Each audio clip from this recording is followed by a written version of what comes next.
raised my son to be a good man. I thought I had.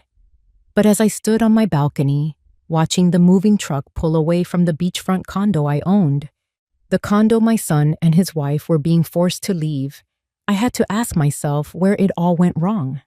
It started with a trip to Hawaii, a 5-star, all-expenses-paid trip I booked to honor my late husband, a trip my daughter-in-law thanked me for by kicking me off of it. She thought she was getting a free vacation. She had no idea she was throwing away a $2 million lifeline. Before we continue, please subscribe to the channel and let us know where you are listening in the comments. The Florida sun was brilliant that Saturday morning, streaming into the condo and glinting off the crystal clear glass of the floor-to-ceiling windows. It was the kind of perfect Naples morning my late husband, David, and I had dreamed of when we bought this place.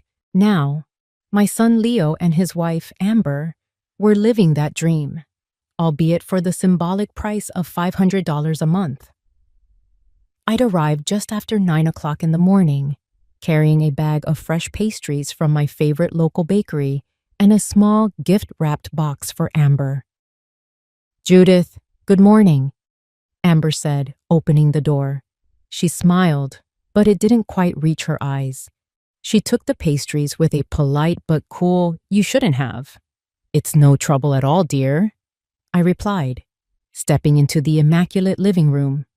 The decor was modern, minimalist, and mostly paid for by me. "Where's Leo?" "In the office," she said, gesturing vaguely towards a closed door. "He's been on his phone all morning, work stuff."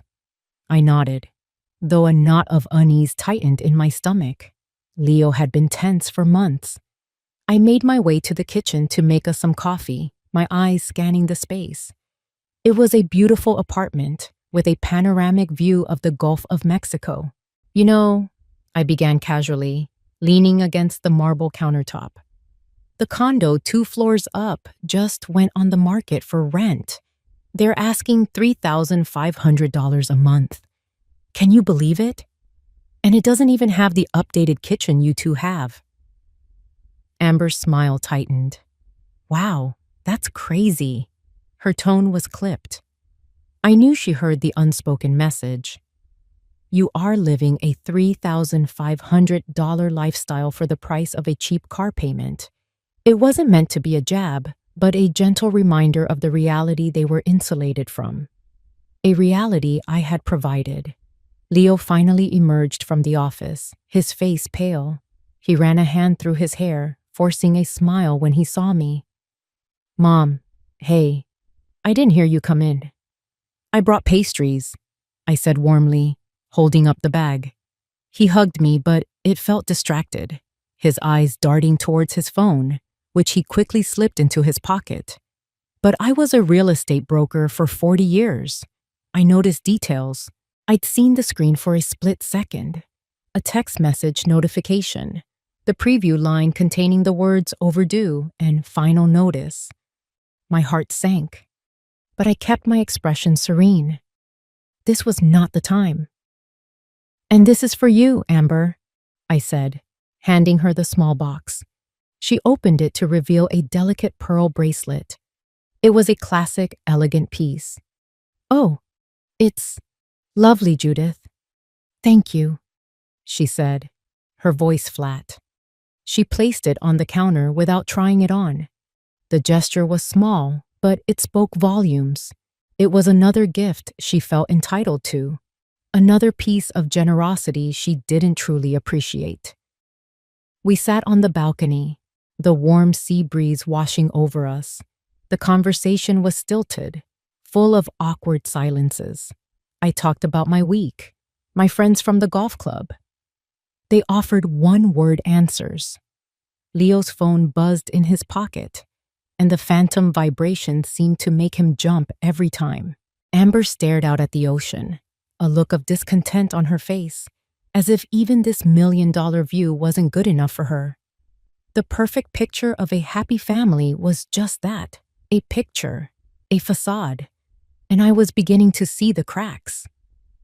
The following week, I decided it was time to put a little warmth back into our cooling family dynamic. I invited Leo and Amber over to my house for dinner. My home, unlike their sleek modern condo, was filled with the comfortable warmth of memories. Photos of David were on every mantelpiece. His favorite leather armchair still sat by the fireplace, and the scent of the gardenias he'd planted still drifted in through the open windows. This house was a testament to a 45-year marriage built on love and mutual respect, something I was beginning to fear my son knew nothing about. I'd prepared David's favorite meal, roasted chicken with rosemary potatoes and a simple green salad. As we sat at the large mahogany dining table, I let the conversation flow gently, asking about their work, their friends, the mundane details of their lives. Leo seemed more relaxed here, away from the sterile environment of the condo. Amber, however, was quiet, picking at her food, offering little. She looked around the room as if she were a tourist in a museum, detached and unimpressed. After dinner, I served coffee in the living room.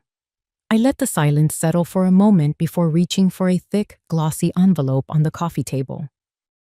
"So," I began, my voice clear and steady, "I have something for you." I handed the envelope to Leo. He looked at me, puzzled, before opening it. Inside were 3 first-class tickets to Maui, Hawaii, and a reservation confirmation for a 2-bedroom oceanfront suite at a 5-star resort. His eyes widened. "Mom, what is this?" he breathed, pulling out the documents. "It's a gift," I said softly. "Next month would have been your father's and my 46th wedding anniversary. He always wanted to take me back to Hawaii, to the place we spent our honeymoon. I thought it would be nice if the 3 of us went together, to celebrate him, to make some new memories as a family." Leo was speechless. A genuine, unburdened smile finally spread across his face. "Mom, this is incredible. Thank you. I don't know what to say." He looked genuinely happy, and for a moment, the worry lines on his forehead disappeared. I felt a surge of hope. Maybe this was all they needed. A break, a chance to reconnect. Then I looked at Amber. She was staring at the itinerary Leo had placed on the table. There was no joy in her expression, no excitement, not even a flicker of gratitude. Her face was a mask of cool indifference, but I could see a subtle tightening around her jaw. She didn't say a word. "Amber, isn't this amazing?" Leo prompted, his own excitement faltering slightly as he noticed her reaction. "It's a very generous thought, Judith," she finally said, her voice carefully neutral. The words were right, but the tone was all wrong. It was the kind of polite dismissal you'd give to a stranger offering you a flyer on the street. I pressed on, determined to break through her wall of ice. "I just want us to have a wonderful time together. No stress, just relaxing on the beach, enjoying each other's company. It's all taken care of." I made sure to emphasize the word together. Amber forced a tight smile. "Of course." I watched them closely. Leo's initial joy was already being overshadowed by his wife's palpable lack of enthusiasm. He kept glancing at her, a worried look returning to his eyes. She, on the other hand, refused to meet my gaze. She was already mentally checking out. She saw this trip not as a gift, not as a chance to honor the man whose legacy was funding her lifestyle, but as an obligation, a chore, a week-long performance of the happy, grateful daughter-in-law she so clearly had no interest in being. And in that moment, watching her, I felt the first cold premonition that my gift was about to be thrown back in my face. The phone call came 2 days later. I was in my garden, pruning David's prize-winning roses, when my cell phone rang. It was Amber. My heart gave a hopeful little flutter. Perhaps she'd had time to think and was calling to genuinely thank me. Perhaps she wanted to ask what she should pack. I was a fool. "Hi, Judith. Do you have a minute?" she asked it, Her voice was syrupy sweet, a tone she only used when she wanted something. Of course, Amber. Is everything all right? I asked, setting my gardening shears down. Oh yes, everything's fine. I was just thinking about the trip to Hawaii, she began, letting the sentence hang in the air. Yes? I prompted. There was a slight pause. Well, Leo and I were talking, and you know how much we appreciate the gesture. It's so generous of you. I'm glad you think so. I'm very much looking forward to it, I said, my voice even. Right. Well, here's the thing, she said, her voice dropping into a conspiratorial whisper. It's just having you there. It might feel a little, well, less like a real vacation, you know? A bit like we have to be on the whole time. It wouldn't be very relaxing for us, and it might not be very relaxing for you either. I was so stunned I couldn't speak. The sheer audacity of her words left me breathless. I stood there, phone pressed to my ear, the scent of roses suddenly cloying and artificial. She took my silence as an invitation to continue. So I had this idea, she went on, her voice gaining confidence. It's a bit of a long shot, but I was thinking, since the tickets are already paid for and everything, what if you didn't come? I remained silent. My shock was quickly crystallizing into a cold, hard anger. And, she continued, completely oblivious, I was thinking, since my parents have never been to Hawaii, and they've had such a tough year, maybe they could use your ticket instead. It would mean the world to them, and that way the ticket wouldn't go to waste. It's a win-win, really. A win-win. She had the gall to call it a win-win. She wanted to take the trip I had planned to honor my dead husband, on my dime, and replace me with her own parents. The disrespect was so profound, so utterly staggering, that it almost felt unreal. It was like a scene from a bad movie. My silence stretched on. I could hear her breathing on the other end of the line, probably waiting for me to gush about what a wonderfully thoughtful idea that was. I let the silence hang there, heavy and suffocating. Let her squirm in it. Judith? She finally asked it, a hint of uncertainty creeping into her voice. Are you there? I took a slow, deliberate breath. When I finally spoke, my voice was devoid of all warmth. It was the voice I used to close difficult real estate deals, the voice that left no room for negotiation. I heard you, Amber, I said. Oh, good. So, what do you think? She asked bad, trying to sound cheerful. I looked at the beautiful, thorn-covered stem in my hand. I will have to think about your suggestion. I will be in touch. And without waiting for a reply, I ended the call. I stood motionless in my garden for a long time, the sun warming my face, but doing nothing to thaw the ice forming around my heart. The game had changed.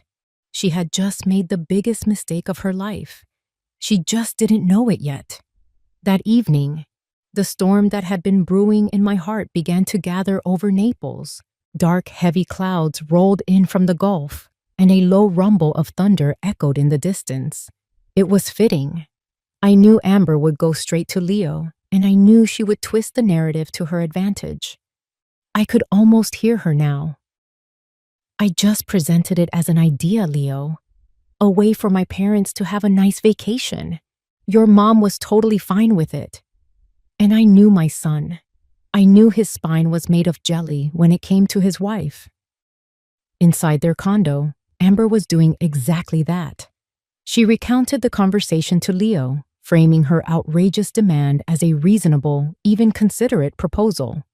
She breezed past the part where she told me my presence would be a burden, focusing instead on the wonderful opportunity for her parents. Isn't that a great idea? She finished, looking at him expectantly. Leo stared at her, his face ashen. For once, he seemed to grasp the gravity of what she had done. Amber, you didn't. You didn't actually ask my mother to give up her ticket to your parents? Of course I did. And why not? She's been to Hawaii. My parents haven't. It's just sharing the wealth, she said with a dismissive wave of her hand. Sharing the wealth? It's her wealth. It's a trip to honor my father, my dead father. Amber, what were you thinking? His voice was rising, a rare occurrence. Oh, don't be so dramatic, Leo, she scoffed. It's not that deep. She's a strong woman. She'll understand. She probably appreciates my directness. Directness? That wasn't direct. That was monstrous. You just kicked my mom off a trip she planned and paid for in memory of her husband. Do you have any idea how that sounds? He was pacing now, running his hands through his hair in a gesture of pure panic. He knew. Deep down, he knew this was a fatal misstep. You're overreacting, Amber insisted, her voice turning hard. You always do this. You always take her side. I'm your wife. Are you going to back me up or not? And there it was, the ultimatum, the final manipulative twist of the knife. She was making this a test of his loyalty. Him versus me. Leo stopped pacing. The fight went out of him as quickly as it had appeared. I could picture him, shoulders slumped, the look of defeat on his face. He was trapped by his secrets, by his debts, and by this woman who held all the power in their relationship. He was terrified of confronting her, terrified of the argument that would follow if he didn't capitulate. More than that, he was terrified of his own life unraveling if he upset the fragile balance he was barely maintaining. So he did what he always did. He chose the path of least resistance. He chose silence. Fine, he muttered, not looking at her. Just fine. His silence was his consent. His silence was his betrayal. He didn't stand up for his father's memory. He didn't stand up for me, his mother, the woman who was quietly keeping him afloat. He stood by and let his wife bulldoze over our family's history and my generosity. In that moment of weak, cowardly silence, Leo sealed their fate as surely as if he had made the demand himself. He had chosen his side, and it was the wrong one. Before we continue, please subscribe to the channel and let us know where you are listening in the comments. I did not call them back. I did not text. I did not drive over to their condo to scream and rage, which is what Amber probably expected. Anger is a hot, messy emotion. What I felt was cold, clear, and sharp as a shard of ice. I was a businesswoman who had just seen a promising investment turn sour. It was time to cut my losses and divest. I spent the rest of the day in my home office. It's a room David had designed, with rich cherry wood bookshelves, a large desk overlooking the garden, and a quiet, calming energy. But there was nothing calm about my actions. I wasn't grieving anymore. I was strategizing. I didn't cancel the trip right away. That would have been too simple, too emotional. Instead, I opened my laptop and began to type. I pulled up the reservation for the flights and the hotel. With a few clicks, I saw the cancellation policy. I would get a full refund if I canceled within the next 24 hours. Plenty of time. Then, I opened my email. I composed a new message, addressing it to both Leo and Amber. The subject line was simple: Hawaii trip. The body of the email was even simpler.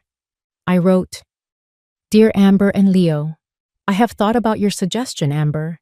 I've decided the best course of action is to cancel the trip entirely. This will ensure everyone is comfortable and free from any obligations. I hope you have a pleasant evening. Sincerely, Mom. I read it over twice. It was perfect. It was polite, detached, and utterly dismissive. It offered no room for argument. I wasn't punishing them. I was simply removing the source of the problem, just as they had wanted. The phrase free from any obligations was a deliberate, pointed barb. You don't want the obligation of spending time with me? Fine. You are now free. I hit send. The immediate aftermath, I imagined, would be a mix of emotions in their condo. Amber would likely feel a flash of triumph. She had gotten her way. She no longer had to go on a forced family vacation. She wouldn't see the bigger picture, the true cost of her victory. She was playing checkers, while I was playing chess. Leo, on the other hand, would feel a cold dread creep up his spine. He would understand the tone of that email. He would recognize the finality in my words. He would know that this wasn't an emotional reaction. This was a business decision. He would feel the ground beneath his feet begin to shift. The storm hadn't hit yet, but he would hear the thunder. He would know that my quiet, calm response was infinitely more terrifying than any shouting match could ever be. I closed my laptop and walked out to the balcony. The earlier storm had passed, leaving the air clean and cool. The first stars were beginning to appear in the twilight sky. I had made my first move. The trip was canceled, yes, but that was just a symptom. The disease was their entitlement, their disrespect, their ingratitude, and I was about to perform a surgery. It would be painful, precise, and absolutely necessary. The next morning, I woke up with a sense of purpose I hadn't felt since David passed away. The grief was still there, a constant, low hum beneath the surface. But now it was overlaid with the sharp, clear focus of a CEO executing a hostile takeover. My target wasn't a corporation. It was my own asset, a $2 million property that was being occupied by ungrateful tenants. I dressed carefully in a tailored navy blue suit, pearl earrings, and low heels. This was my uniform, the armor I wore for 40 years in the cutthroat world of high-end real estate. Today, I was not a mother. I was Judith Barlow, broker and investor. I had a 10 o'clock in the morning appointment with my lawyer, a sharp man named Mr. Davies, whom I had on retainer. His office was downtown, in a sleek high-rise building that overlooked the bay. As I sat in his plush leather chair, I didn't waste time with pleasantries or family drama. Mr. Davies was my lawyer, not my therapist. I did not mention my son, my daughter-in-law, or a canceled trip to Hawaii. I spoke to him as one professional to another. "Good morning, Robert," I began, placing my leather portfolio on his polished desk. "I need you to draft some paperwork for me regarding one of my properties." "Of course, Judith. Which one?" he asked, pulling a legal pad towards him. "The condo on Gulf Shore Boulevard, Unit 703, I said, my voice even and calm. "Ah, the one your son is in," he said with a knowing smile. "It's the one currently occupied by tenants whose lease is about to expire," I corrected him gently but firmly. The distinction was crucial. This was no longer about family. It was about landlord and tenant. "I need you to draw up a new lease agreement for that property." "Certainly. What are the new terms?" he asked, pen poised. "The new monthly rent will be $3,500, I stated without a flicker of emotion. Mr. Davies raised an eyebrow slightly but made no comment. He was too professional for that. He simply wrote it down. $3,500. And the effective date? "The new lease will take effect in 60 days, as required by Florida law. I want the notice delivered by a licensed process server. I want everything done completely by the book. No loopholes, no wiggle room." "Understood," he said, scribbling notes. "We'll include the standard clauses: late fees, security deposit, maintenance responsibilities. Is there anything else?" "Yes," I said, leaning forward slightly. I want a clause that explicitly states the lease will not be renewed upon its expiration in 12 months. I am giving them a 1-year non-renewable lease. I have other plans for the property after that." Now he looked up. His professional curiosity piqued. "You're planning to sell?"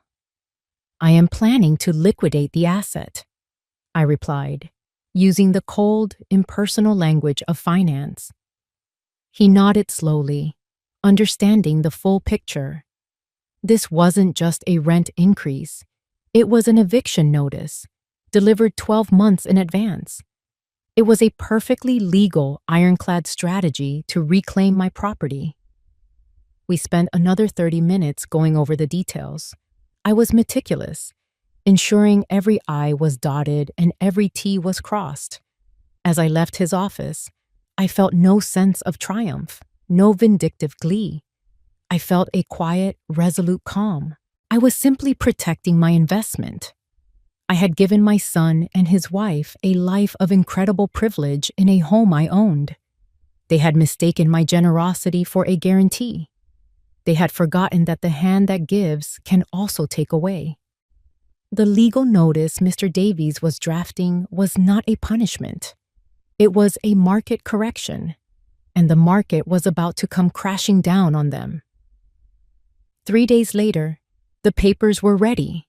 A licensed process server, a burly man with an impassive face, was dispatched to the condo.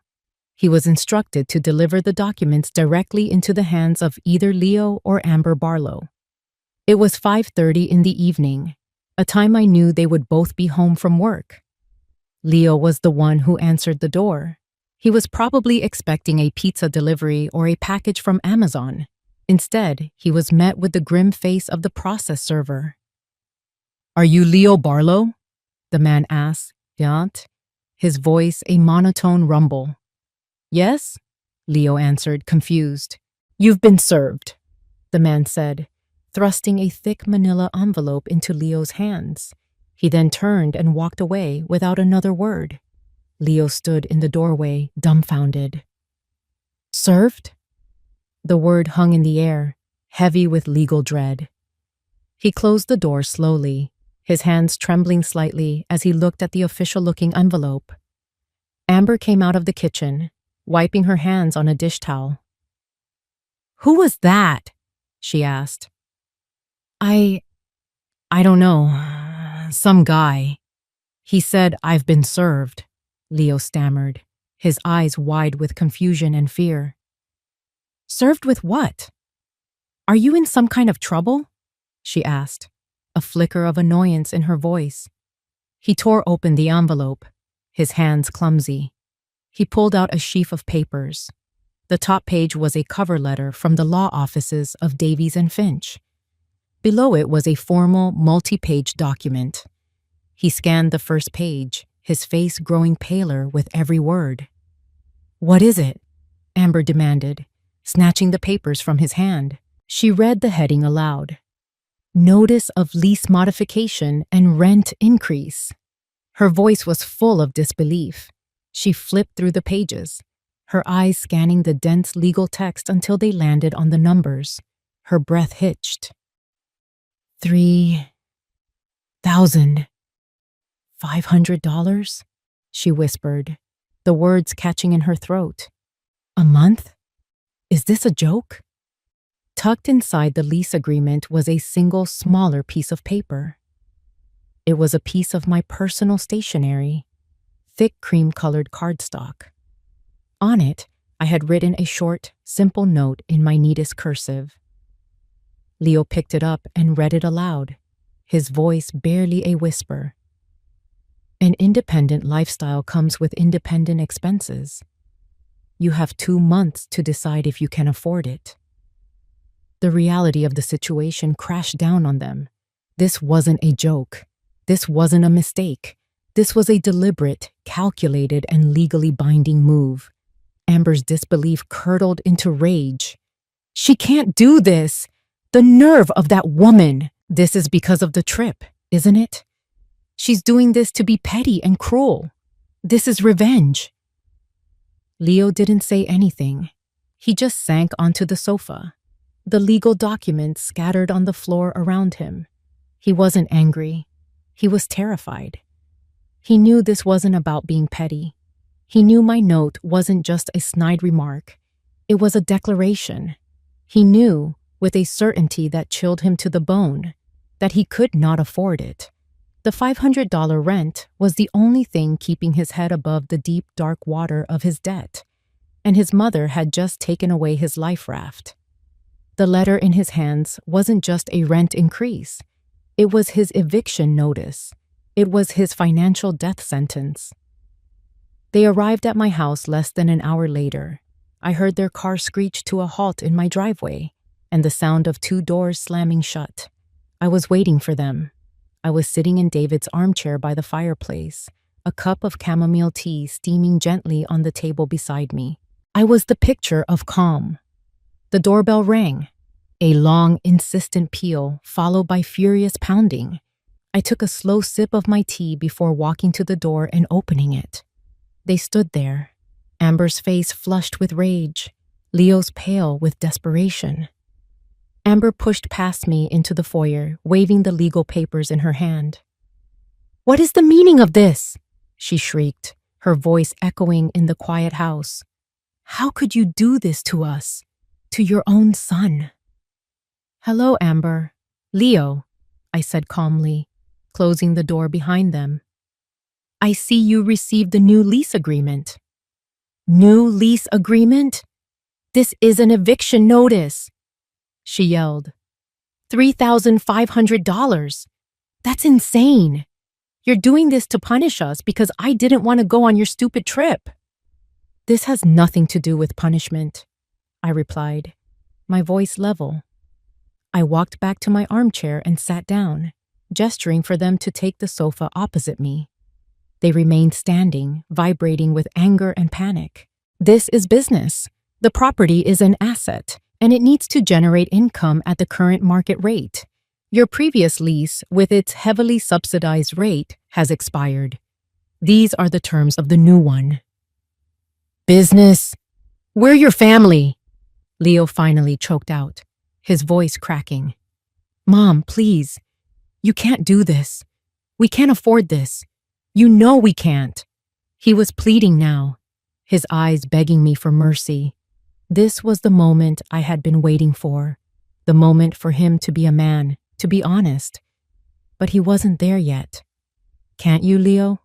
I asked that simple, softly, looking him directly in the eye. "You both have good jobs.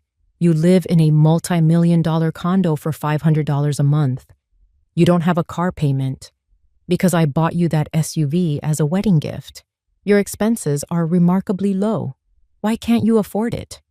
My question hung in the air, a direct challenge to the web of lies he had been spinning. Amber, of course, jumped in to defend him. "It's none of your business what we can or can't afford. You're just being a cruel, vindictive old woman." I ignored her completely. My focus was entirely on my son. "Tell me, Leo. Tell me why you can't afford to pay the market rate for your life." He faltered, his gaze dropping to the floor. He couldn't tell me the truth. Not in front of her. He couldn't admit to the secret debt that was strangling him. "We just can't," he mumbled, his voice thick with shame. I took another sip of my tea. "Then you have a decision to make," I said, my voice leaving no room for argument. "The terms are on the paper. This is not a negotiation. You are not my children in this matter. You are my tenants. You have the right to accept the new lease, or you have the right to decline it and vacate the property within 60 days. The choice is yours." My calmness was a wall they couldn't breach. They had come expecting a screaming match, a dramatic, emotional fight where they could use guilt and sentiment as weapons. Instead, they found a boardroom.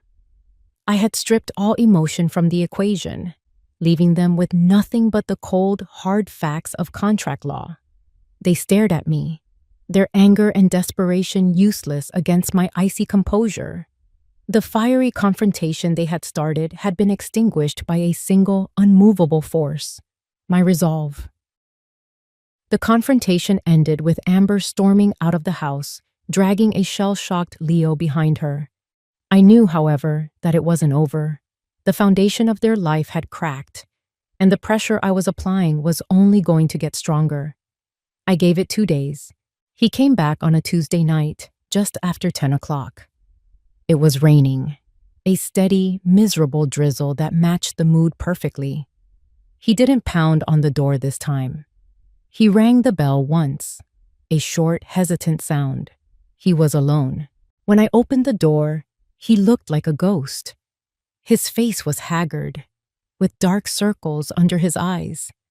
He was soaked from the rain, his hair plastered to his forehead. He didn't say anything.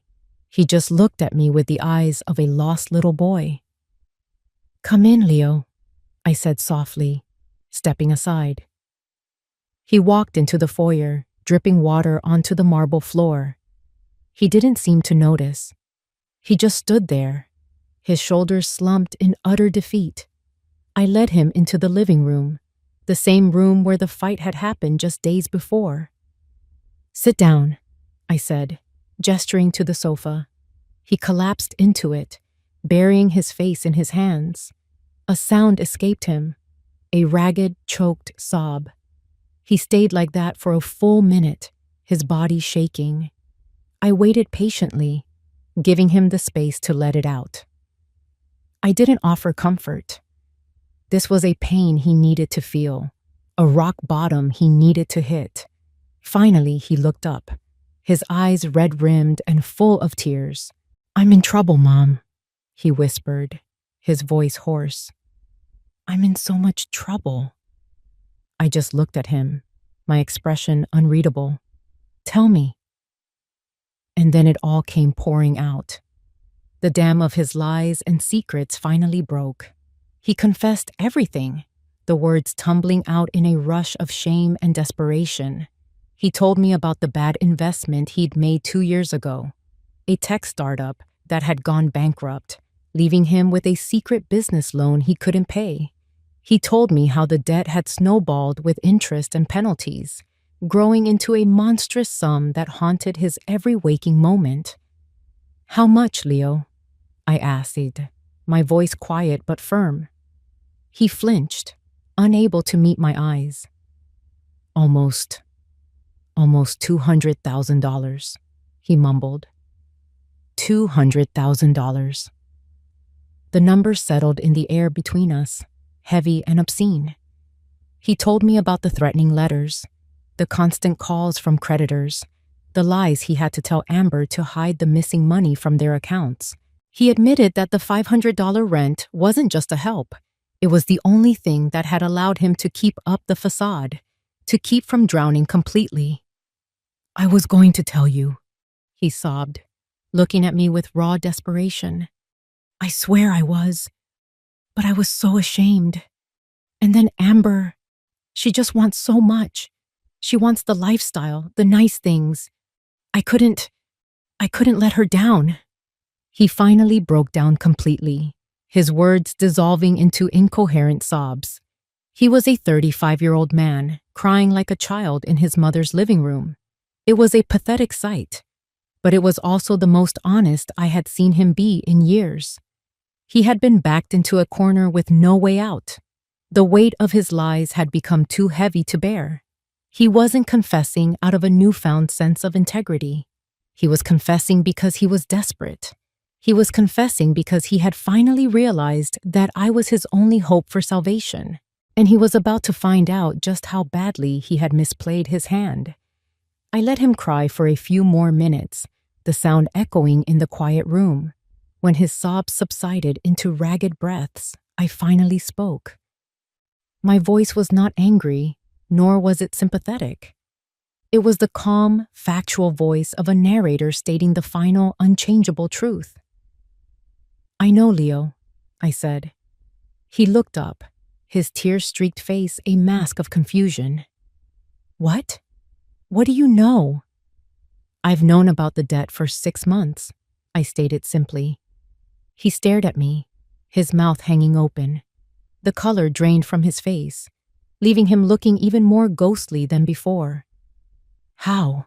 he whispered. "You're my son, Leo. I notice things. The tension, the constant checking of your phone, the way you flinch when a number you don't recognize calls. And frankly, your financial footprint is not that hard to follow when one knows where to look. I hired a private financial investigator. I know everything. The failed startup, the loan from that predatory lender, the exact amount you owe, down to the penny." He was speechless, utterly floored. He looked like I had physically struck him.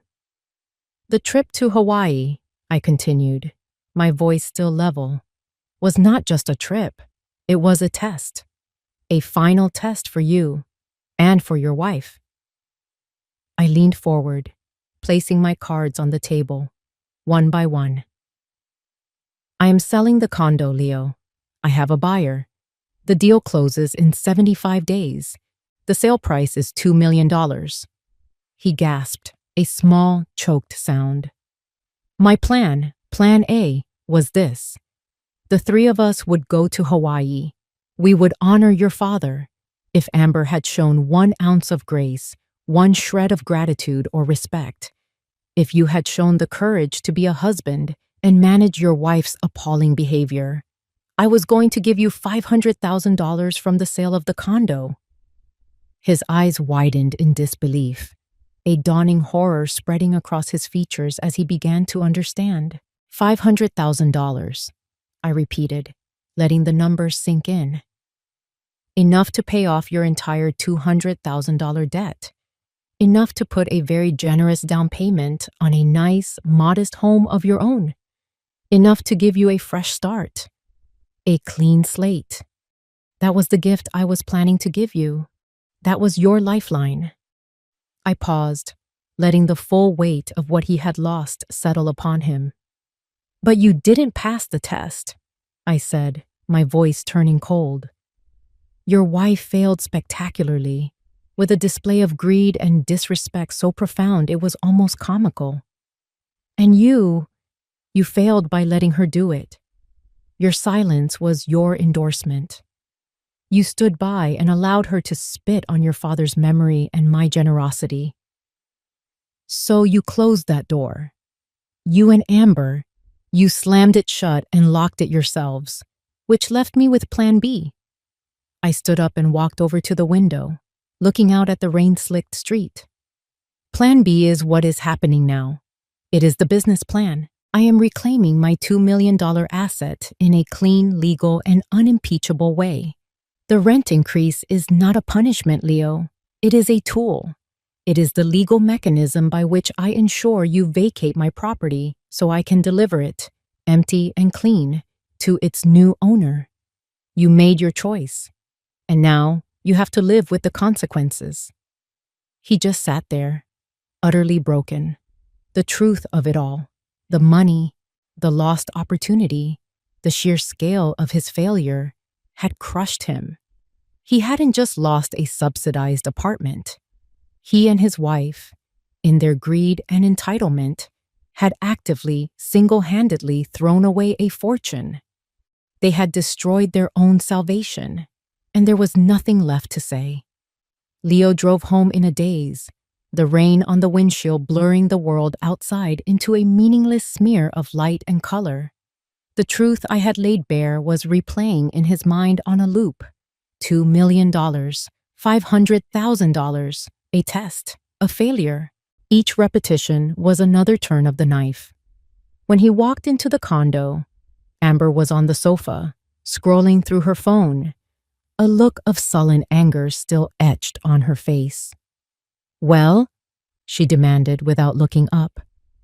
"Did you convince her? Is she going to stop this ridiculous nonsense?" Leo didn't answer.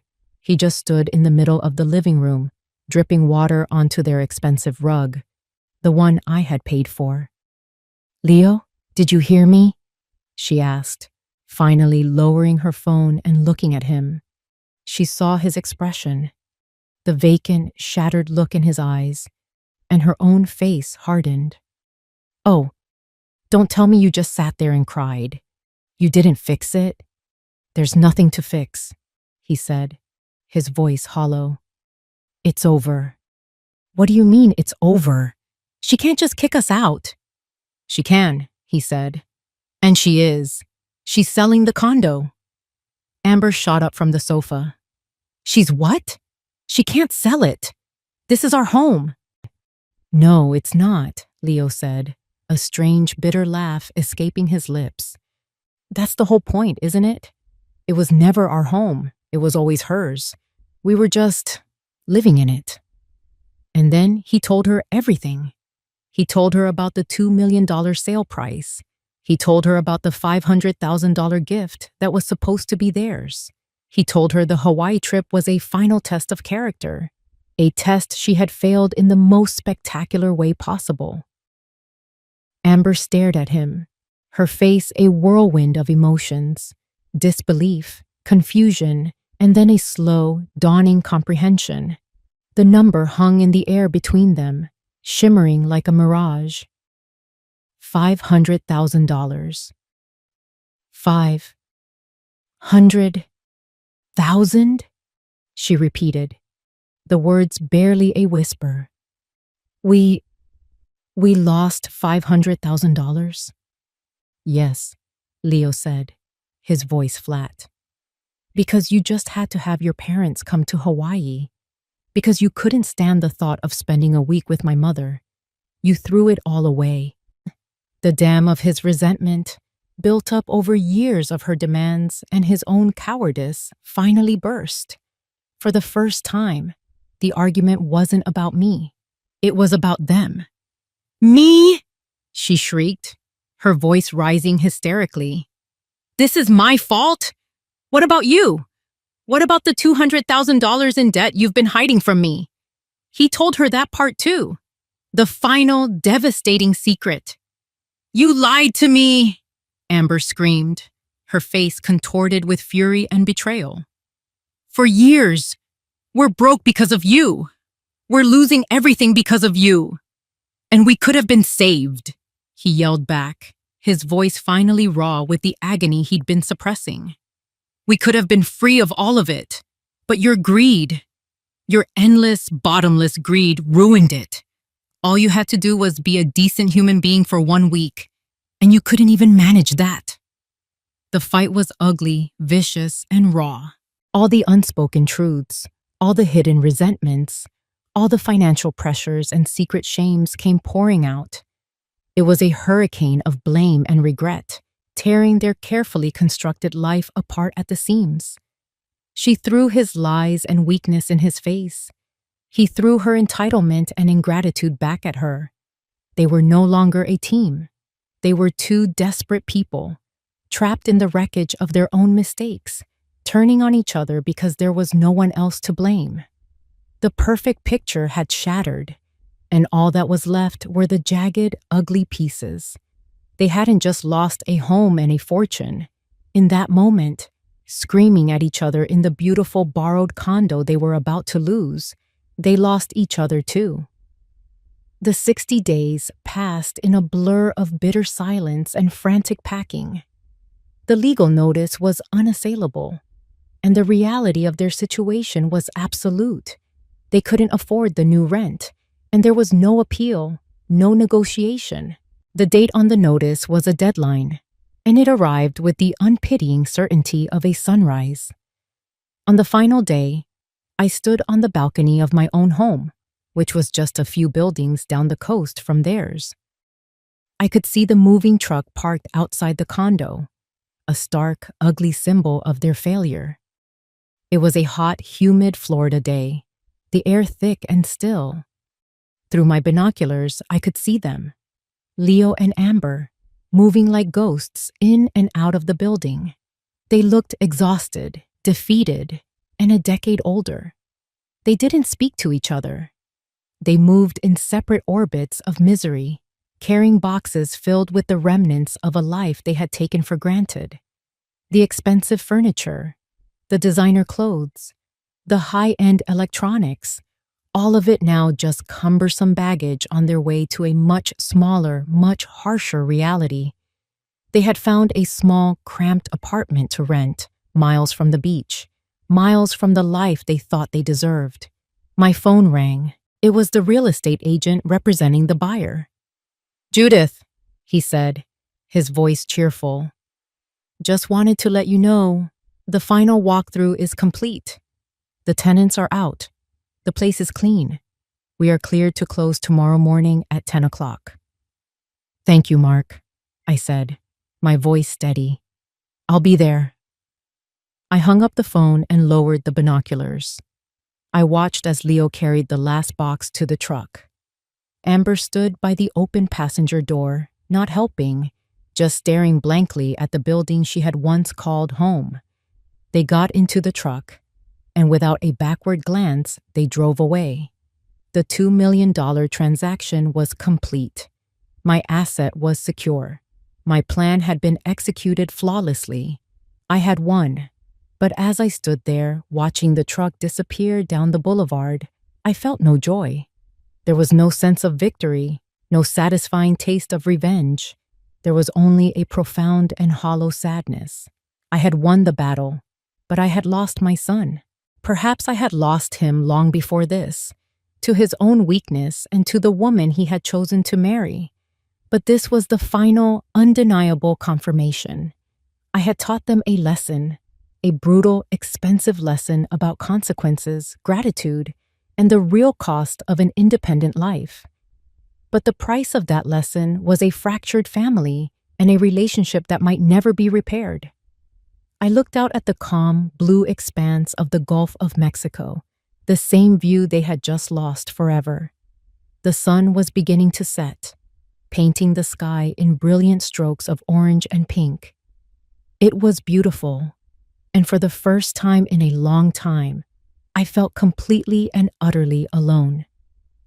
If you enjoyed this story, please like the video, subscribe to the channel, and comment 1 below. If not, feel free to comment 0 so we know and can improve future videos. To hear the next story, click the box on the left. Thank you for watching.